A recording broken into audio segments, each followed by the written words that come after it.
बिगड़ेगी। महावीर और बुद्ध की बिगड़ी, राम और कृष्ण की बिगड़ी, ललित प्रभा और चंद्रप्रभ महाराज की बिगड़ेगी। परिस्थितियां बिगड़ना तो पार्ट ऑफ लाइफ है, आपकी भी बिगड़ेगी, तय है। तय मान के चलना, आपकी भी परिस्थितियां बिगड़ेगी। जिंदगी बड़ी गजब की होती है मेरे भाई।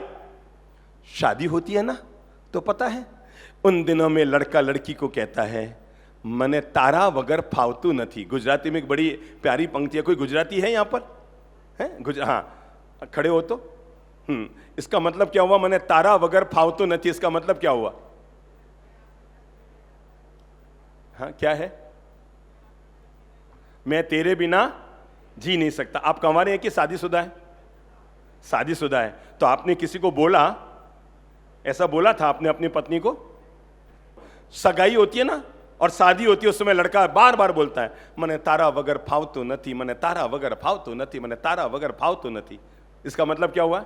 वही, मैं तेरे बिना जी नहीं पाता हूँ, मैं तेरे बिना जी नहीं पाता हूँ। हाँ, वो गीत है ना, ओ साथी रे तेरे बिना भी। क्या बात है, बिल्कुल सही याद है मुझे। अच्छा, ये तो आपने सुनाया होगा अपनी पत्नी को, है ना? क्या जिंदगी गजब मोड़ लेती है। शादी के समय लड़का लड़की को बोलता है मने तारा वगर फावतू नथी ने शादी के 5 साल પછી बोले छे मने तारा जोड़े फावतू नथी। वही लड़की वही लड़का है। परिस्थितियां जीवन में कैसे बदलती है। पहले बोलता था मैं तेरे बिना जी नहीं सकता, और फिर बोलता है तेरे साथ लड़का भी वही, लड़की भी वही। जिंदगी इसलिए बार बार करवट बदलती रहती है क्योंकि हम लोग परिस्थिति बदलते ही, मैं कैसे बताऊं, मैं प्रणाम करूंगा, वंदन करूंगा, नमन करूंगा भगवान श्री महावीर की उस दिव्य चेतना को जो साधना काल में खड़े हैं। उनके कानों में कीले ठोके गए और वो शांति से सहन कर गए। क्या बता सकते हैं ये घटना हमें क्या प्रेरणा देती है? उमेश बाबू खड़े हो ये तो। भगवान महावीर के कान में कीले ठोके गए। आपने ये चित्र देखा है? देखा बाबूजी, देखा है। क्या आप बताना चाहेंगे कि इस चित्र से हमें क्या प्रेरणा लेनी चाहिए? क्या हमें वो ये प्रेरणा नहीं देता है कि भगवान महावीर ने कान में कीले ठुकवा लिए? अगर आपकी पत्नी 2 टेढ़े शब्द बोल दे तो बोलो बोलो बोलो बोलो बोलो बोलो। उन्होंने कीले शांति से ठुकवाए। आप केवल एक काम करो, अगर हम भगवान महावीर के अनुयायी हैं, केवल मूर्ति पर चंदन लगाने से काम नहीं बनेगा। उन्होंने कान में कील ठुकवाए। अगर आपके कान में 2 कड़वे शब्द कोई बोल दे तो माफ करने का बड़प्पन दिखा दे, वो भगवान महावीर का अनुयायी है। भगवान महावीर का ये चित्र हमें जीवन का क्या संदेश दे रहा है कि अगर मैंने साधना कान में कील ठोकी गई तो मैंने ठुकवा ली। अरे जिस व्यक्ति का ये पुरुषार्थ था कि एक अंगूठे का स्पर्श कर दे तो मेरु पर्वत को हिला दे, और जिस व्यक्ति का पुरुषार्थ था कि एक मुक्के का प्रहार कर दे तो बोलो बोलो देवता को जमीन में गाड़ दे, और सांपों को तो डोरियों की तरह जो व्यक्ति लहराता था, वो व्यक्ति अपने कान में कील ठुकवा गया। इसलिए नहीं कि केवल उनको समता रखनी थी, वो पूरी दुनिया को यह महान प्रेरणा देना चाहते थे, बेटा मैं तुम्हारा भगवान कहलाता हूं, तीर्थंकर कहलाता हूं, तुम मेरी पूजा करते हो। देखो मेरे इस चित्र को, मैं कान में कील ठुकवा गया और मुस्कुराता रहा। तेरे कान में कोई 2 कड़वे शब्द कह दे तो महापुरुषों के जीवन चरित्र केवल सुनने के लिए नहीं होते। महापुरुषों के जीवन चरित्र केवल सुनने के लिए नहीं होते। महापुरुषों के जीवन चरित्र हमारे जीवन को अच्छा बनाने के लिए होते हैं, उन सिद्धांतों को अपने जीवन में जोड़ने के लिए होते हैं। चलो मैं जीवन के 7 छोटे छोटे मंत्र आपको देता हूं। ये वो मंत्र होंगे जो आपके जीवन में प्रेम, मिठास, माधुर्य, चाहे जैसी माथा फोड़ी छाती कूटा सिरपच्चा जीवन में आती रहे। दुनिया में ऐसा कोई नहीं है जिसके जीवन में छाती कूटे ना हो। मैं आपको बता दूं, आपको लगता है ना आपकी पत्नी ऐसी है, एक बार आप अपने पड़ोसी के घर चले जाना, जिसके लिए मन में बार बार आपके आता है नहीं वो बहुत अच्छी है ना। हालांकि मैं हाथ खड़ा कराऊंगा तो हाथ तो कोई खड़ा नहीं करेगा, पर मन से सब हाँ भर देंगे कि हाँ बाप जी हमारी पड़ोसन बहुत अच्छी है ना। हाथ तो खड़ा शायद आदमी नहीं कर पाएगा, हिम्मत वाले होंगे जो अभी भी कर दे, पर मन में सब कहे कि मेरी पड़ोसन बहुत अच्छी है। एक बार आप पड़ोसी के घर जाना और जाकर कहना भाई साहब आपकी धर्मपत्नी बहुत अच्छी है। क्या कहना? आपकी धर्मपत्नी बहुत अच्छी देवी महिला है। वो सीधा कहेगा तेरा माथा खराब है, मैं तो तेरी वाली को रोज अच्छा कह रहा हूं, तू मेरी वाली के लिए रो रहा है और मैं एक और क्या हुआ, अभी थोड़े दिन पहले एक महानुभाव मेरे पास आए। यहाँ उनके क्या है, कोई लग गया था ऐसे, किसी ने जोर का मारा हो ना तो ऐसे काला निशान हो जाता ना, कई बार जोर से चोट लग जाए तो निशान हो जाता है, तो उनके यहाँ भी निशान था और थोड़ा सा यहाँ खरोंच उतरा हुआ था। तो मैंने वो निशान को देख कर कहा, मैंने कहा भाई साहब आपके क्या हुआ? तो कहने लगे कल सत्संग में ऐसा हो गया। मैंने कहा सत्संग में? कि हाँ, एक महाराज जी आए हुए थे, मैं उनके सत्संग में गया और उसके कारण ये सब बिगड़ गया मामला। मैंने कहा सत्संग से मामला कैसे बिगड़ गया? तो कहने लगे महाराज हुआ ये कि संत महाराज प्रवचन दे रहे थे और प्रवचन देते देते कहा, पति और पत्नी को हमेशा सामंजस्य बैठा कर रखना चाहिए। पति और पत्नी तो साइकिल के दो चक्के होते हैं। क्या होते हैं? साइकिल के दो चक्के होते हैं। इन दोनों में संतुलन बना रहे तो जीवन की साइकिल बड़े आराम से चल सकती है। तो मैंने बीच में माइक लेकर महाराज से पूछा, मैंने कहा महाराज, पति पत्नी तो जीवन की साइकिल के दो चक्के होते हैं, संतुलन रखना चाहिए, पर अगर पड़ोसन का एक चक्का और लगा लें तो रिक्शा नहीं बन जाएगा? है? वो कहते हैं मैं तो बोल के आ गया और मुझे पता ही नहीं था कि मेरी पत्नी भी सत्संग में बैठी है। महाराज ये निशान पत्नी का ही दिया हुआ है। तो इसलिए हर जवाब सोच समझ कर देना। दुनिया में आदमी की आदत है कि दूसरा आदमी बहुत सुखी लगता है। एक महानुभाव है जो रोज सुबह संबोध धाम में दर्शन करने के लिए आते हैं, माहेश्वरी परिवार है।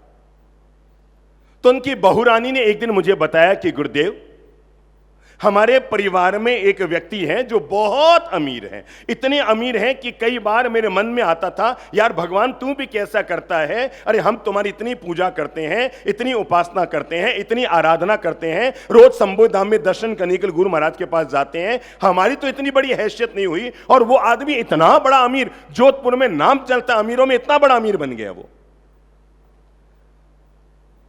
तो मेरे मन में रोज आता था कि भगवान आप भी कैसा असंतुलन बनाते हो, किसी को इतना अमीर और किसी को ऐसा बना देते हो। मैं अपनी सासू माँ को भी रोज कहती थी, मम्मी जी वो देखो कितने पैसे वाले हैं, अपन दोनों एक ही परिवार के और अपन कहां के कहां रह गए।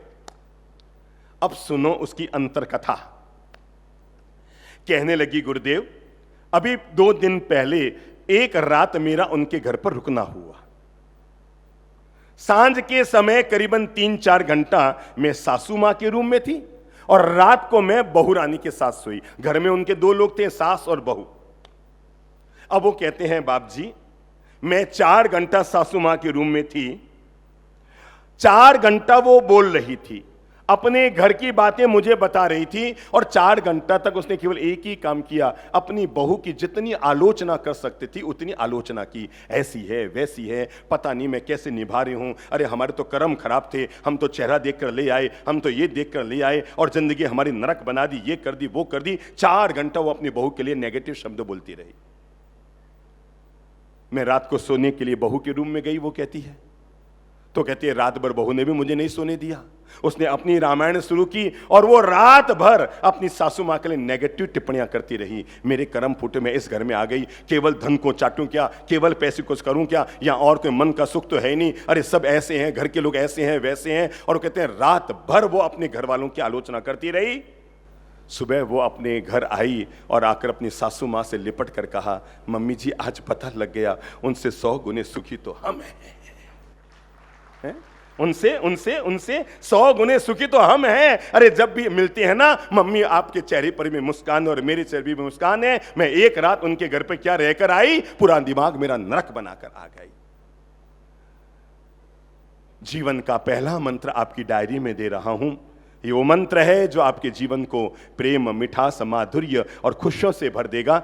अगर कोई भी व्यक्ति आजीवन सुखी रहना चाहता है, कुछ आ गया, कुछ चला गया, कुछ मिल गया, कुछ बिछुड़ गया, कभी अमीर हो गए, कभी गरीब हो गए, कभी परिचित आ गया, कभी परिचित निकल गया, कभी पत्नी पीहर चली गई, कभी वापस घर आ गई, 1000 रूप रुपाए बदलते रहेंगे। कभी हमारी तारीफ हो गई, कभी टिप्पणी हो गई, कभी लोगों ने हमें सर आंखों पर बैठाया और कभी लोगों ने हमें जमीन पर पटक दिया। कभी लोग हमारी तारीफ कर रहे थे और कभी वही लोग हमारी टिप्पणी करने लग गए। जीवन में ये सब मोड़ तो आएंगे, तैयारी रखो।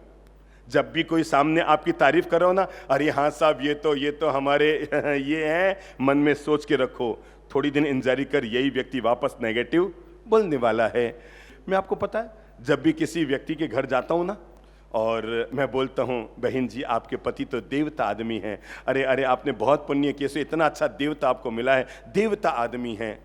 जैसे ही पति खिसकता है, मुझे 1000 से ज्यादा पत्नियों ने अब तक ये बात कही है, बाप जी आप देवता देवता कहते हो, मेरी आत्मा जानती है ये कैसे लेवता है ना?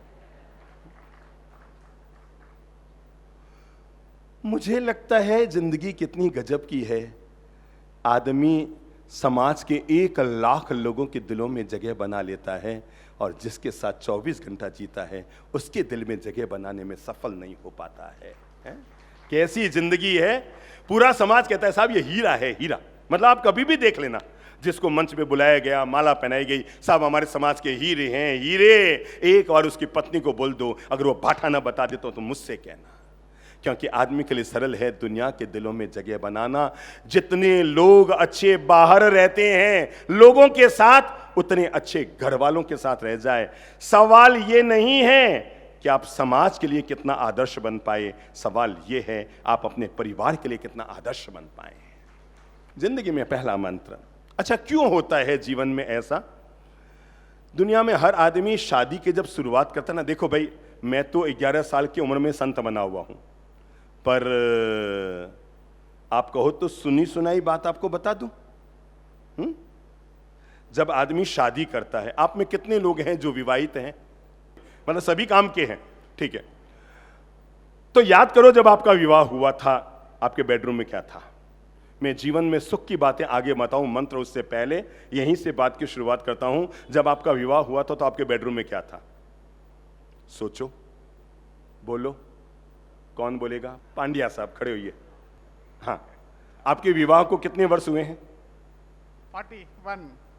41 हो गए। हाँ। जरा बताएंगे कि उस समय भी शादी के समय बेडरूम सजाया जाता था क्या फूलों की माला वगैरह से? बिल्कुल हाँ, सजाया जाता था। तो आपके रूम में क्या क्या सजाया गया था?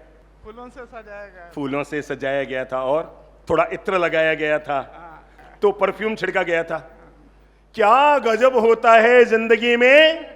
जब कोई व्यक्ति विवाह करता है तो उसके बेडरूम में फूलों की माला, फूलों के इत्र, फूलों के अर्क, फूलों के बरसात की जाती है। और 10 साल के बाद उसी बेडरूम में झंडू बाम, लाल बाम, हरा बाम, कई घरों में तो पता है वो एक बाम होता है ना तेज वाला, चाइनीज बाम, क्या नाम? Tiger Balm. मतलब कई के घर में टाइगर आ जाते हैं एक साथ, तो उनके घर में क्या जरूरत है? टाइगर। जिंदगी कैसे मोड़ लेती है। जिन लोगों ने अपने जीवन की शुरुआत फूलों की माला से की थी, अगर वे लोग जिंदगी भर तक ये एक मंत्र, पीछे क्या लिखा हुआ है प्रवचनमाला का नाम, जीने की कला, अगर ये जीने की कला सीख लेते तो शादी के 50 साल बाद में उनके बेडरूम में फूलों की सुगंध आती, झंडू बाम की गंध नहीं आती। जीवन का पहला मंत्र, छोटे छोटे मंत्र अब दे रहा हूं और जीवन का पहला मंत्र ले लो।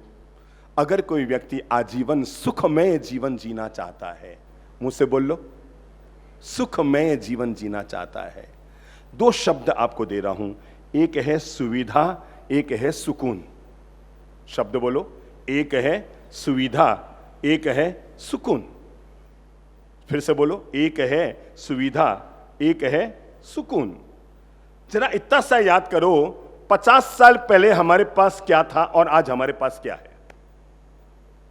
50 साल पहले हमारे पास मोबाइल नहीं था, 50 साल पहले हमारे पास इंटरनेट की सुविधा नहीं थी, 50 साल पहले हमारे पास कंप्यूटर और लैपटॉप नहीं था, 50 साल पहले हमारे पास जो आधुनिक आजकल किचन में सुविधाएं दिखाई दे रही हैं वो भी नहीं थी।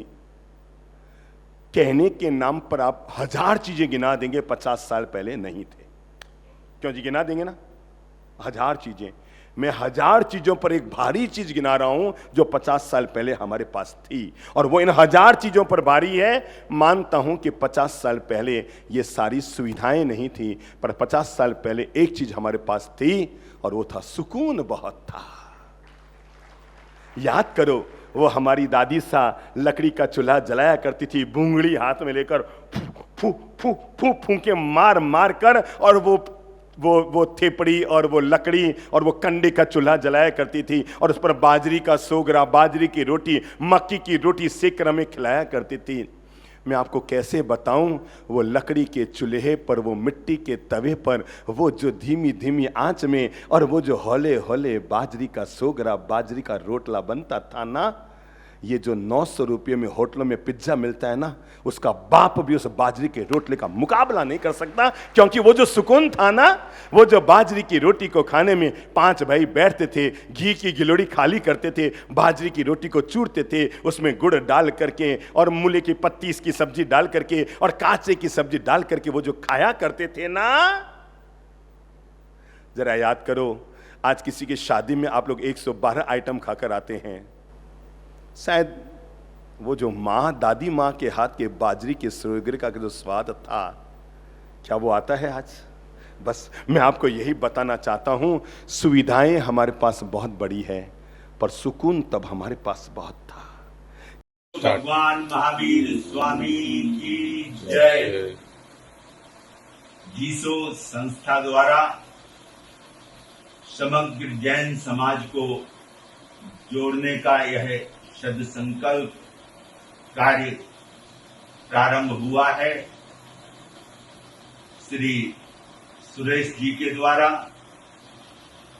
मैं इसके लिए अपनी तरफ से, अपनी संस्था की तरफ से, आचार्य सुशील मुनि मिशन की ओर से हार्दिक शुभकामनाएं और मंगल आशीष देता हूं, आशीर्वाद प्रदान करता हूं। और मैं समग्र जैन समाज के चारों संप्रदायों के लोगों से और विशेष रूप से युवा लोगों से आग्रह करता हूं कि वो लोग इस संस्था से जुड़ करके जैन एकता का परिचय दें और अपनी समाज को, अपने धर्म को मजबूत करें और अपनी संस्कृति, अपने तीर्थ स्थानों को, अपने मंदिरों को भी मजबूती प्रदान करें। और उसके साथ साथ आने वाले समय में हमारी समाज के लिए यह गौरव का विषय होगा कि हमारे प्राइमरी स्कूल से लेकर के कॉलेज और जैन यूनिवर्सिटियां बने, जहां हमारे बच्चे जैन धर्म के संस्कारों के हिसाब से आधुनिक शिक्षा को भी ग्रहण कर सके। मैं इस संस्था के लिए अपनी शुभकामनाएं और अपना आशीर्वाद प्रदान करता हूं। ओम शांति।